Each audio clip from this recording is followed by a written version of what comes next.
The morning of July 4th, 1994, started like any other holiday weekend at the Grand Canyon.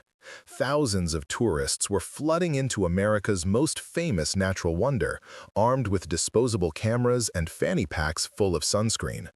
Among them were Ashley Morrison and Tyler Brennan, a young couple from Phoenix who had decided on a spontaneous road trip just 3 days earlier. They would become the center of a mystery that would haunt the National Park Service for 30 years. Before we begin the story, let us know in the comments which city you're watching from. We're really curious where you're tuning in from. And don't forget to subscribe to the channel and leave a rating. Ashley worked as a pharmaceutical sales representative, the kind of job that was booming in the mid-90s as new medications hit the market every month. At 24, she had the energy and charisma that made doctors actually enjoy her sales visits. Tyler, 2 years older, was riding the wave of the tech boom as a software developer in San Diego. They'd met 6 months earlier at a Scottsdale bar during a Suns playoff game, bonding over their shared love of hiking and Stone Temple Pilots. The Bright Angel Lodge check-in records showed they arrived at 5:30 a.m., earlier than most tourists who were still sleeping off their Independence Day Eve celebrations. The desk clerk remembered them because Tyler was wearing a Soundgarden concert t-shirt from their recent Phoenix show, and they'd chatted briefly about the performance. Ashley had purchased a disposable Kodak camera from the gift shop, along with 2 bottles of Gatorade and a trail map. The receipt timestamped at 6 a.m. would later become crucial evidence. Derek Caldwell had been working as a park ranger for 6 years by 1994. At 28, he was considered one of the more experienced rangers on the July 4th weekend shift, which was always chaos with the tourist crowds. He'd started his shift at 4 a.m., doing preliminary trail checks before the holiday rush began.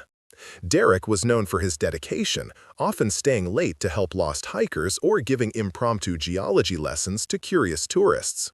His pager records showed him checking in every hour like clockwork. Chad Mueller worked the morning shift at the Bright Angel Lodge, managing supplies and occasionally helping at the front desk when things got busy. At 31, he'd been at the Grand Canyon for 3 years, having moved from Milwaukee after his divorce. Co-workers described him as moody but reliable, someone who kept to himself but always showed up for his shifts. That morning, he was responsible for restocking the vending machines and checking the ice machines before the day's heat set in. Brett Nakamura stood out among the Grand Canyon's volunteer force. At 25, he was younger than most volunteers, but his enthusiasm was infectious. He'd arrived from California 6 months earlier, telling everyone he needed a break from the tech industry rat race before starting graduate school.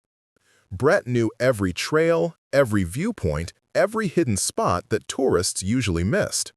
He had a gift for making people feel special, offering to show them secret photography spots that only locals knew about. His volunteer vest and friendly demeanor made him instantly trustworthy. The last confirmed sighting of Ashley and Tyler was at 6:15 a.m. near the Bright Angel trailhead. A family from Ohio remembered seeing them because Ashley had offered to take their photo with their new Sony Handycam. The father of the family noted Tyler was studying the trail map intently while Ashley chatted with his kids about seeing the sunrise from below the rim. After that moment, they seemingly vanished into the canyon. By 11:30 a.m., when temperatures were climbing toward 105 degrees, most hikers were either coming back up or taking shelter at the Indian Garden rest area. Ashley and Tyler should have been at one of the water stations based on their planned route, but nobody reported seeing them. Their absence wasn't noticed until 8 p.m. when the lodge cleaning staff found their room untouched and their Honda Civic still parked in the same spot from that morning. The initial search began immediately. Derek Caldwell coordinated the effort, using his knowledge of common tourist mistakes to focus on areas where people often got disoriented. He divided the search teams efficiently, assigning volunteers to different trail sections. Brett Nakamura immediately volunteered, arriving at the ranger station within minutes of the call going out. He suggested checking some of the lesser-known side trails where adventurous couples might go for privacy and better photos. Chad Mueller's involvement started when investigators questioned lodge employees about the missing couple. He mentioned having words with Tyler that morning about trail safety. According to Chad, Tyler had seemed dismissive of the heat warnings, saying something about being in better shape than the typical tourist. This interaction, Chad claimed, happened around 6:10 a.m. near the trailhead, though he admitted he couldn't be completely certain of the time. 3 days into the search, monsoon rains hit the canyon hard. Flash flood warnings were issued, and the search had to be temporarily suspended. When teams resumed, many of the trails had been altered by the water flow. Footprints were gone, and any items that might have been dropped were likely washed away. The case was beginning to look hopeless. On July 8th, a ranger found something curious during a routine equipment check. The volunteer equipment log from July 3rd showed that someone had signed out cave survey gear, but the signature was illegible and the equipment hadn't been returned. When questioned, the equipment room supervisor couldn't remember who had taken it. The log entry seemed unimportant at the time, just another administrative oversight during the busy holiday period. Ashley's parents flew in from Phoenix on July 9th. Her mother, Patricia, brought recent photos and Ashley's journal, hoping something might help. The journal's last entry, dated July 1st, mentioned excitement about the trip and how Tyler had surprised her with the spontaneous getaway. She'd written about wanting to see the sunrise from inside the canyon and maybe finding a spot away from the crowds. Patricia told investigators that Ashley always called home when she traveled, but they hadn't heard from her since a voicemail on July 3rd. That voicemail, retrieved from the parents' answering machine, became a key piece of evidence. Ashley's cheerful voice talked about the drive up from Phoenix, how they'd listened to Tyler's new Pearl Jam CD 3 times already, and how they'd stopped at a Denny's in Flagstaff for a Grand Slam breakfast. In the background, barely audible, another voice could be heard saying something about a special sunrise spot that only locals know. The voice was male, but the quality made it impossible to identify. Tyler's roommate in San Diego provided additional context when interviewed by phone. Tyler had been stressed about a project deadline, but decided to take the weekend off anyway. He'd withdrawn $300 from an ATM on July 1st, typical for a weekend trip in cash-heavy 1994. The roommate mentioned Tyler had been teaching himself rock climbing using a book from the library, though he'd never actually climbed anything more challenging than the rock wall at a local gym. As the first week turned into 2, theories began forming. The drug smuggling angle was popular among locals who knew the canyon had been used for trafficking routes from Mexico. But DEA records showed no known activity in that specific area during July 1994. Park Service investigators found no evidence of drug involvement, and neither Ashley nor Tyler had any history with drugs beyond what their friends described as occasional marijuana use in college. Some suggested a murder-suicide pact, pointing to a misinterpreted line in Ashley's journal about ending it all and starting fresh. But reading the full context showed she was talking about quitting their jobs to travel the world, a common fantasy among 20-somethings in the pre-internet era when backpacking through Europe was still the ultimate adventure. The volunteer sign-in sheets from the morning of July 4th showed Brett Nakamura had arrived at the park at 5:45 a.m., 15 minutes after Ashley and Tyler checked into the lodge. He'd signed out a first aid kit and extra water bottles, noting he planned to patrol the Bright Angel trails specifically because of the holiday crowds. His dedication impressed the investigators, especially when he produced detailed notes about every hiker he'd helped that day, though notably, Ashley and Tyler weren't among them. Meanwhile, Chad Mueller's story was developing cracks. A coworker mentioned that Chad had been acting strangely all week after July 4th, coming in late and seeming distracted. When investigators pressed, she revealed that Chad had developed a habit of photographing female tourists without their knowledge, keeping a collection of photos in his locker. This disturbing revelation immediately made him the prime suspect. Derek Caldwell's pager records showed something odd that initially went unnoticed. Between 6 a.m. and 8 a.m. on July 4th, he'd used the code 107 three times, indicating he was out of service. This was unusual for Derek, who prided himself on constant availability during busy periods. When questioned, he explained he'd been checking remote areas with no pager signal, but the explanation felt rehearsed. The investigation intensified when Chad Mueller's storage unit was searched on July 15th. Inside, investigators found dozens of photographs of female tourists, all taken without their knowledge. More disturbing were several love letters addressed to A.M. that seemed to reference specific details about Ashley Morrison. The handwriting was erratic, switching between print and cursive, and the content ranged from romantic fantasies to angry rants about rejection. Investigators felt they had their breakthrough. But something was off about the timeline. The letters were dated July 6th through July 12th, after Ashley had already disappeared. When confronted, Chad broke down and admitted the truth. A.M. wasn't Ashley Morrison at all, but Andrea Melissa, a seasonal worker who'd left the park in June. Chad had been obsessed with her, not Ashley. His interaction with Tyler that morning had been real, but it was about Tyler parking in an employee spot, nothing more. The timestamp on the gift shop receipt confirmed Chad was inside the lodge at 6:15 a.m. when Ashley and Tyler were seen at the trailhead. Derek Caldwell's alibi began unraveling next. He claimed to have been checking the North Rim radio equipment during his 10-7 periods, but the weather log showed clear skies and perfect transmission conditions that morning. There would have been no need for manual checks. Furthermore, a visitor's complaint filed that day mentioned not being able to find any rangers on the Bright Angel Trail between 6 and 8 a.m., despite it being the busiest trail on the busiest weekend of the summer. The investigation took an unexpected turn when Brett Nakamura provided what seemed like crucial information. He mentioned seeing a suspicious man near the trailhead around 6:20 a.m., describing him as wearing a Desert Storm veteran cap and acting aggressively toward tourists. Brett had supposedly tried to follow the man but lost him in the crowd. This lead sent investigators searching for veterans with PTSD who might have snapped during the holiday weekend, a narrative that fit the era's growing awareness of Gulf War syndrome. Park security reviewed their limited camera footage from July 4th. Only 2 cameras covered the area, both focused on the parking lots for theft prevention. The quality was poor, typical VHS security footage of the era, but they could make out Ashley and Tyler's Honda Civic arriving at 5:28 a.m. More interesting was a figure walking through the lot at 5:45 a.m. carrying what looked like equipment bags, heading toward the volunteer station. On July 20th, a breakthrough came from an unexpected source.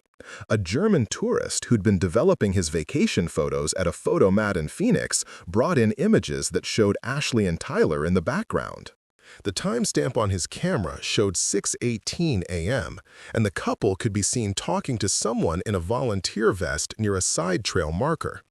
The volunteer's face wasn't visible, but a distinctive bandana pattern could be made out around their neck.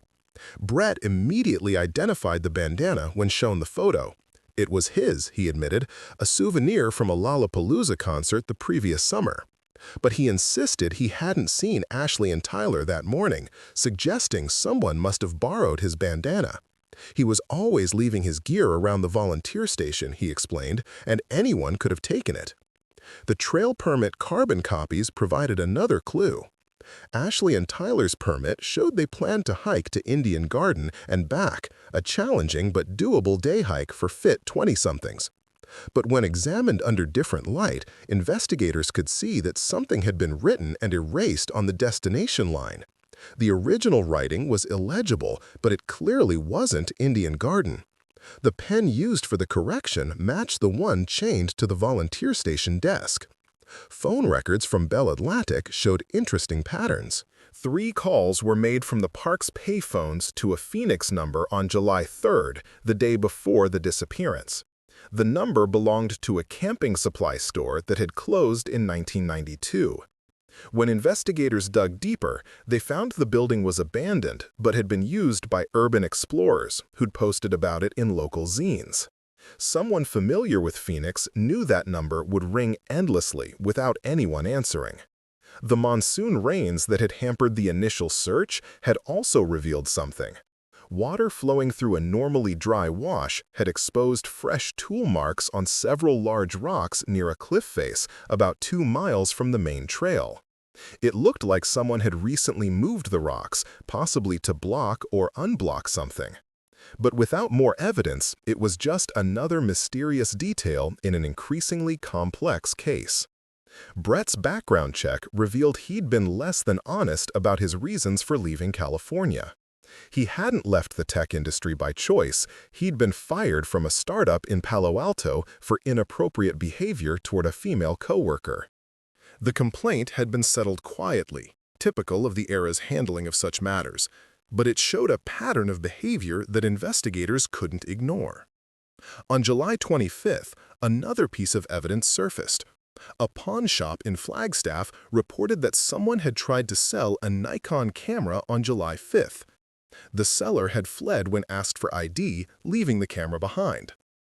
When developed, the film inside showed photos from the Grand Canyon, including several of Ashley and Tyler at various viewpoints. The last photo, slightly out of focus, showed what appeared to be a cave entrance partially hidden behind desert scrub brush. Derek Caldwell volunteered to lead a search of caves in the area, using his geological knowledge to identify likely spots. His enthusiasm seemed genuine, and he spent hours poring over topographical maps with Brett, who contributed his own extensive knowledge of off-trail areas. Chad Mueller, cleared of suspicion but still shaken by the investigation, returned to work but avoided any involvement in the search. The Polaroid photos that would eventually crack the case were actually found on July 28, 1994, but their significance wasn't understood at the time. A maintenance worker cleaning out the volunteer station found them stuffed behind a filing cabinet. They showed various trail views, nothing remarkable except for the fact that they were dated July 4th and showed early morning shadows.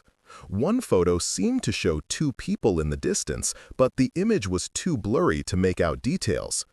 Ashley's parents hired a private investigator in August, frustrated with the lack of progress. The PI, a former Phoenix police detective named Robert Conway, brought a different perspective. He focused on the hour between 5:30 and 6:30 a.m., noting that something had to have happened to make Ashley and Tyler change their plans. The trail permit alteration suggested the change was made at the volunteer station, not the ranger station where permits were typically issued. Conway interviewed every employee and volunteer again, this time focusing on their movements during that crucial hour. Most had solid alibis, checking in with supervisors or seen by multiple witnesses. But Brett's timeline had gaps. He'd signed out equipment at 5:45 a.m. but wasn't seen again until 6:30 a.m. when he helped a family with a minor injury near the visitor center. 45 minutes unaccounted for. Exactly the window when Ashley and Tyler vanished.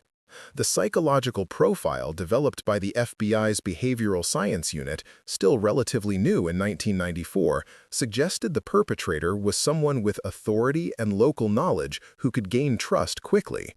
They would be helpful and eager to join the search, possibly providing false leads to misdirect the investigation. The profile fit multiple people, but investigators kept returning to the same name. By September, the active search was called off. Ashley and Tyler were classified as missing, presumed dead by misadventure. Their families held memorial services, though Patricia Morrison insisted on keeping her daughter's room exactly as it had been, convinced Ashley would come home. Tyler's parents, devastated, rarely spoke publicly about their loss, focusing instead on creating a scholarship in their son's name at his alma mater, San Diego State. The case files were boxed up and stored, though Derek Caldwell would periodically pull them out, claiming he was reviewing them for new insights. Brett Nakamura left the Grand Canyon in October, saying the tragedy had ruined the place for him. He moved to Colorado, where he got a job at a ski resort. Chad Mueller quit in November, moving back to Milwaukee, where he eventually got help for his issues. For 30 years, the mystery remained unsolved. Occasional conspiracy theories would surface on early internet forums, suggesting everything from alien abduction to government cover-ups. A few true crime authors included the case in books about mysterious disappearances in national parks, but without new evidence, it remained just another cold case from the 1990s. The breakthrough came in March 2024, when climate change brought unprecedented rainfall to the Grand Canyon region. Flash floods, more severe than any recorded in the area's history, tore through sections of the canyon that had been dry for decades. A geology team from Northern Arizona University studying erosion patterns noticed something unusual near a cliff face, about 2 miles from the Bright Angel Trail. The rocks that had shown tool marks back in 1994 had been completely washed away, revealing a narrow cave entrance that had been deliberately sealed. Inside the cave, protected from 30 years of weather, investigators found remarkably preserved evidence. A Motorola pager, its battery long dead, still showed the last received code 411, the 90s slang for information needed.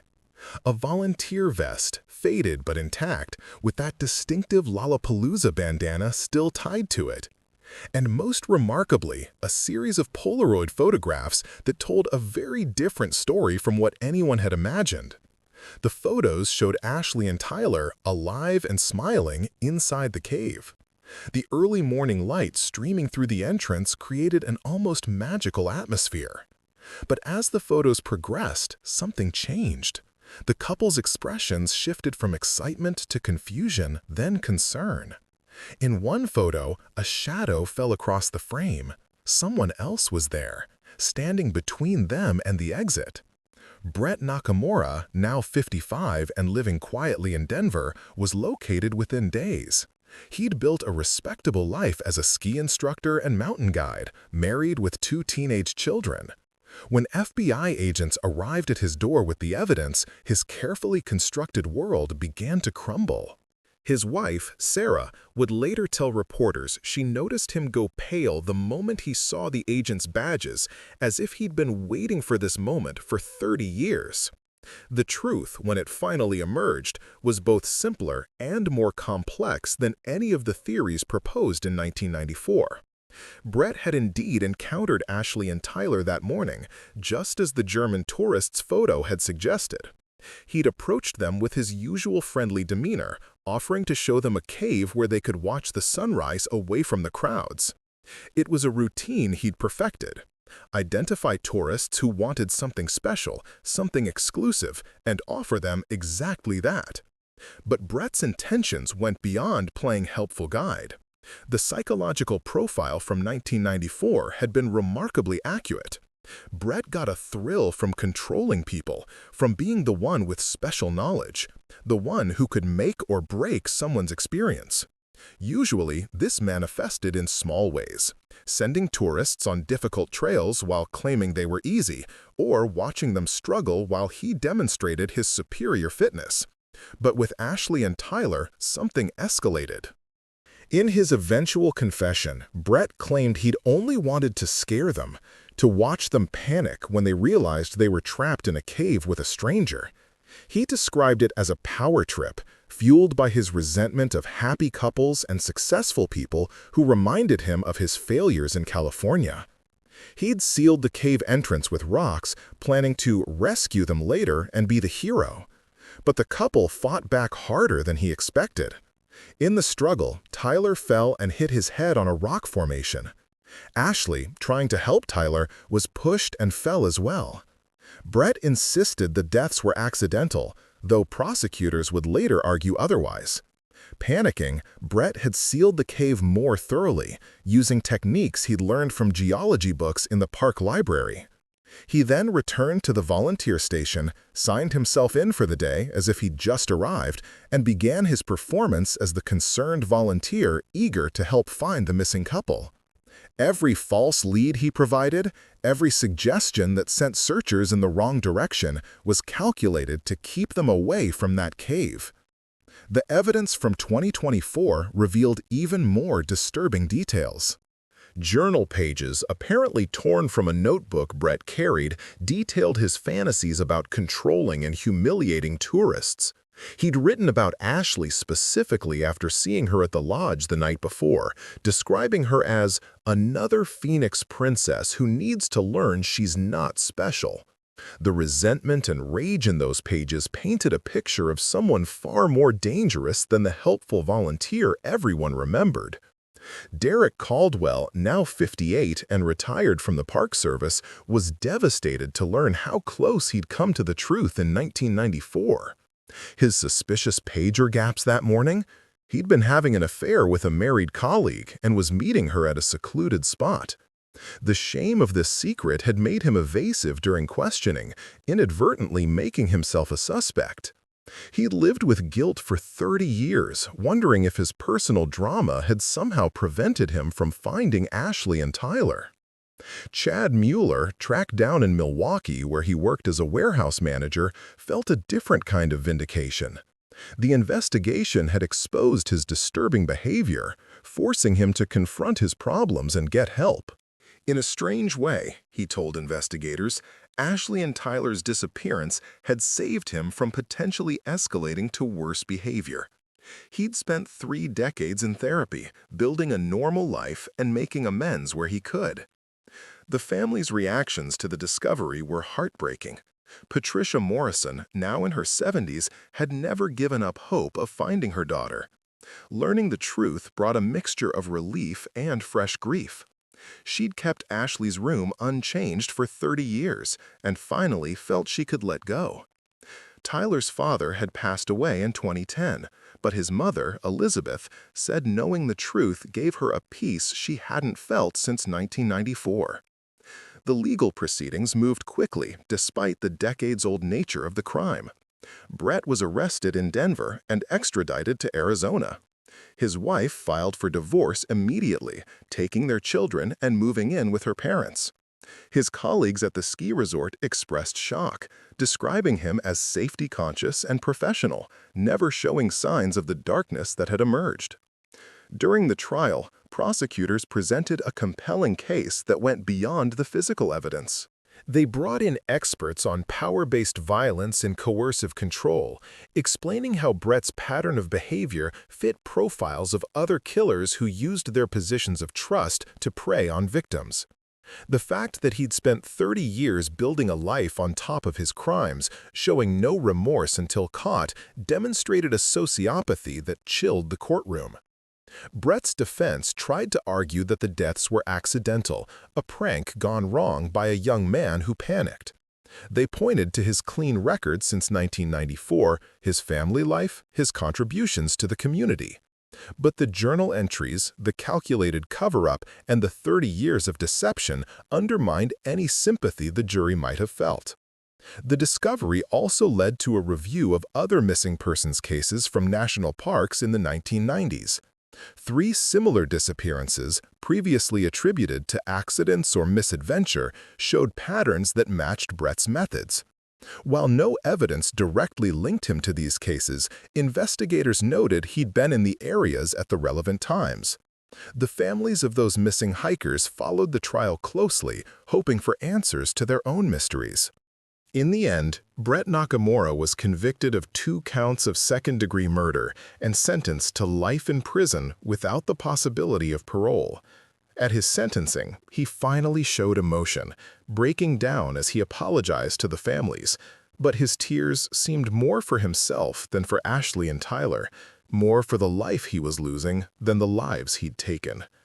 The case led to significant changes in how the National Park Service handles volunteers and missing persons cases. Background checks became mandatory, and volunteer activities were more closely supervised. The Bright Angel Protocol, as it came to be known, established new procedures for searching caves and hidden areas that might not be on official maps. Ashley Morrison and Tyler Brennan were finally laid to rest in the summer of 2024, their remains buried side by side in Phoenix. The service was attended by hundreds, including many who'd never known them but had followed their story for decades. Patricia Morrison spoke about her daughter's adventurous spirit and caring nature. Elizabeth Brennan remembered her son's curiosity and determination. Both mothers spoke of forgiveness, though they admitted it would be a long journey. The cave where they died has been permanently sealed by the Park Service, with a small memorial plaque nearby. It reads simply, "In memory of Ashley Morrison and Tyler Brennan, may all who wander find their way home." Visitors often leave flowers, especially on July 4th, remembering a young couple whose spontaneous adventure ended in tragedy, and whose story reminds us that monsters can hide behind the friendliest faces. The aftermath of the case rippled through many lives. Derek Caldwell came forward about his affair from 1994, finally free from the weight of that secret. His former colleague, now retired and divorced, confirmed his alibi, bringing closure to that aspect of the investigation. Chad Mueller reached out to the families, offering his condolences and sharing his own journey of redemption, hoping it might bring some small comfort. In Denver, Brett's children struggled with the revelation about their father. His daughter, 16, changed her last name to her mother's maiden name and threw herself into volunteer work with victim advocacy groups. His son, 14, withdrew entirely, requiring intensive therapy to process the discovery that his father was a killer. Sarah Nakamura became an advocate for families of perpetrators, acknowledging that they too were victims of Brett's deceptions. The true crime community that had followed the case for years had mixed reactions. Some felt vindicated in their theories about Brett, pointing to old forum posts where they'd questioned his behavior. Others were disturbed by how wrong they'd been, having focused on Derek or Chad while the real killer helped search for his victims. It became a cautionary tale about the danger of amateur sleuthing and the importance of professional investigation. By 2024's end, documentary crews and podcast producers descended on the Grand Canyon, each wanting to tell the definitive version of the story. Patricia Morrison and Elizabeth Brennan jointly decided to cooperate with only one project, donating the proceeds to missing persons organizations. They wanted Ashley and Tyler's story to help other families still searching for answers. The final truth about those early morning hours in 1994 may never be fully known. Brett's version of events, shaped by 3 decades of rationalization, couldn't be entirely trusted. But what remained clear was that 2 young people full of life and promise had trusted the wrong person at the wrong moment. Their story serves as a reminder that evil doesn't always announce itself, that it can wear a volunteer vest and a friendly smile, offering to show you something special just off the beaten path. The Grand Canyon continues to draw millions of visitors each year. The Bright Angel Trail remains one of the most popular hikes, with people from around the world coming to experience its beauty. But park rangers now tell a different story during their safety briefings, warning visitors not just about heat and dehydration, but about the importance of staying on marked trails and being cautious of unofficial guides, no matter how helpful they seem. As one ranger put it during a 2024 interview, "The Grand Canyon is magnificent but unforgiving. It keeps its secrets well, sometimes for decades." Ashley and Tyler's story reminds us that the greatest dangers aren't always from nature itself, but from those who use nature's isolation for their own dark purposes. The case officially closed in December 2024, 30 years and 5 months after Ashley Morrison and Tyler Brennan disappeared. But for those who loved them, for those who searched for them, and for those who never gave up hope of finding the truth, the emotional journey continues. Their story, preserved now in court records and news archives, stands as both a tragedy and a testament to the eventual triumph of justice, no matter how long it takes.